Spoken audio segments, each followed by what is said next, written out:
sundin daw yung sacred wishes niya. Last wishes niya kasi sacred daw yon sa tao kung ano yung last wishes. So sinabihan ko siya, ma'am, sabi ko, sige, yung eldest na lang namin na kapatid ang pagawain mo kasi hindi ko talaga gagawain na sunugin yung katawan mo kasi bad feng shui. And then mas mahaba yung discussion namin about pro-cremation and anti-cremation. So sino ba ang pro-cremation dito? Anti-cremation. Parang equal lang. No?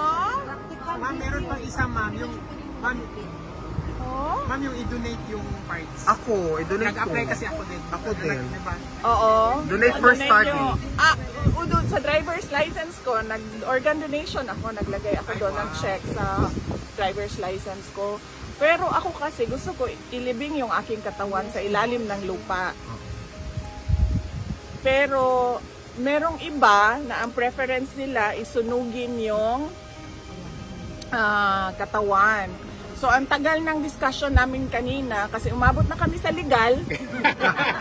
Sabi ko, once you're dead, sabi ko, ang next of kin na ang may-ari ng katawan mo. Decision, yes. Sabi ko, kaya nga may mga instances na ang first family at second family nag-aaway sa bangkay nung diba? Kung sino man yung namatay. And then, umabot na kami sa bilangan ng spaces para sa ashes doon sa mausoleo. Sa urn. Spaces para sa urn doon sa mausoleo. So, ang tagal ng discussion namin. Sabi ko, bad feng shui yan na yung cremation. Sabi ko, that's bad feng shui. And then sabi niya, ano? Sabi ko, feng shui. Sabi niya, feng shui din na. Sabi niya, lahat ng nagapungsoy namamatay na. Pero ma'am, gusto niya magpalibing dito. No, gusto niya magpa-cremate.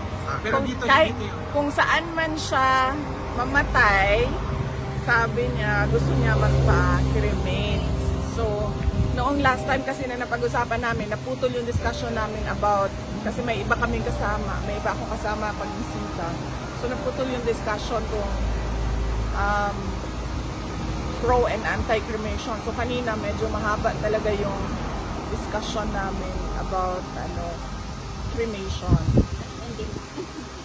Ang ending, sabi ko, so pagpatay na ang tao, 'di ba? Hindi na niya alam kung ano mangyayari sa katawan niya. And by law, yung katawan na yan ay property na yan ang next of kin. Sabi niya, unang-una, hindi property ang katawan ko. Sabi niya, hindi property ko ni Numan.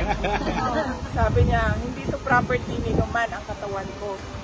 At sabi niya,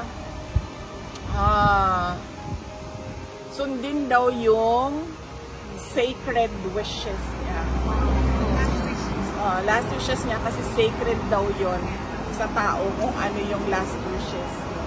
So sinabihan ko siya, ma'am, sabi ko, sige, yung eldest na lang namin na kapatid ang pagawain mo kasi hindi ko talaga gagawain na sunugin yung katawan mo kasi bad feng shui. Hindi man, hindi rin masusunog. Susunugin talaga yan kasi wala siyang will. Kung meron siyang testament na nandoon, hindi susunugin. Susundin siya. O susundin sino yung mga anak. Kailangan meron siyang will. Ganun yung nangyari sa asawa ko. Yeah, kailangan kung meron na o wala, susundin talaga. So,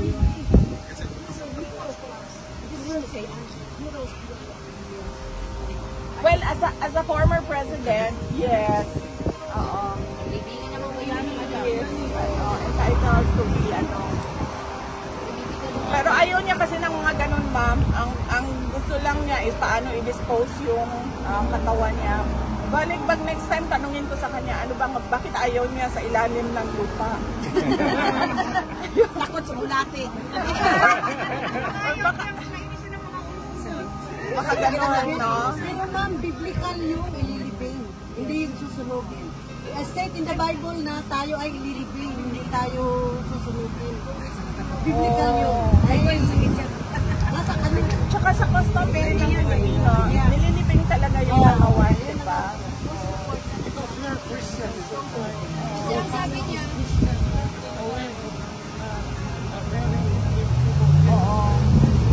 Anyway, ma'am, Yes. So yun yung discussion namin kanina. And wala siyang message ngayong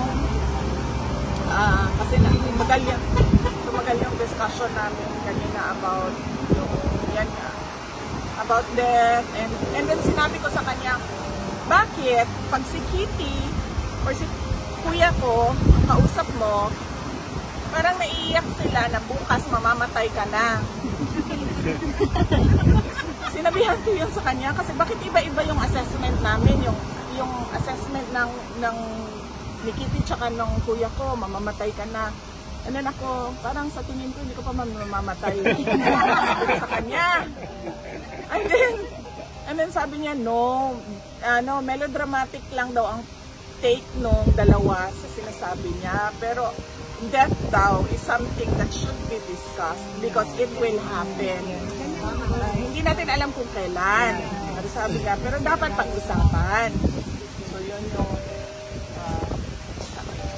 ano yung reaction niya dun sa Tantoco medical report na it's cocaine effect and yung fact na the police report says that the first lady must have been in the area where the death happened. May reaction si Wala siya nasabi about that kasi nag-dovetail kaagad yung missing sa Bungero na topic. So doon siya nakakomment na preposterous daw yung attempt to link him to the missing sa Bungeros and the bones or the bodies in Taal. Your reaction, ma'am, to the same issue? Because Senator Marcos says, called for transparency. They should reveal now the details of the whereabouts of the first baby. Nag-ano na ako, di ba? Nag-comment na ako diyan before pa. So, I don't think kailangan ko ulitin yung comment ko about yung official cause of death. Dati. Ako daw nagpasimuno ng fake news. Pero kasi yung hawak-hawak namin na papel, galing talaga siya doon sa hinila siya sa loob. Ma'am, question, alam ba ni PRRD na merong senators na who actually proposed a resolution for him to be under house arrest na lang sa Pilipinas with respect to the interim release? As I said, only the lawyer can comment on the Senate resolution, whether it will be useful for the case or it is not useful for the case. But the family is praying for interim release. What is your reaction, ma'am, with respect to the move of these three senators? Well, we thank them. We thank them for their concern for President Duterte, and we thank them for supporting the move for application for interim release of former President Duterte. So we are grateful to the senators for expressing this in a Senate resolution. Were you also able to bring up to the former President, ma'am, the upcoming events on the 19th of July? Yan ang nakalimutan ko. Because right now it's a coordinated effort na... Kasi passionate na talaga ako kanina sa passionate na talaga ako sa pro-cremation ko kanina na arguments. So nakalimutan ko na naman sabihin sa kanya na merong mangyayari na event sa Saturday. Nagtatanong pa ba siya kung may tao pa rin dito? Nabanggit ko sa kanya kanina. Hindi siya nagtanong. Ako yung, saan si ma'am? May kasama ko kanina sa bus. Ayan, si Vlog. Pinay Vlog. Kasama kami kanina ni ma'am sa bus. So pag ubo ko, nabanggit ko kay PRD na sama ko si ma'am since noong March. At ang kinamusta lang ni ma'am ay si Kateki at si PRD. Yun lang ang kinamusta ni ma'am. Kamusta na si PRD and kumusta na si Kateki. On that particular note, ma'am, how is PRRD? He's okay. He's alive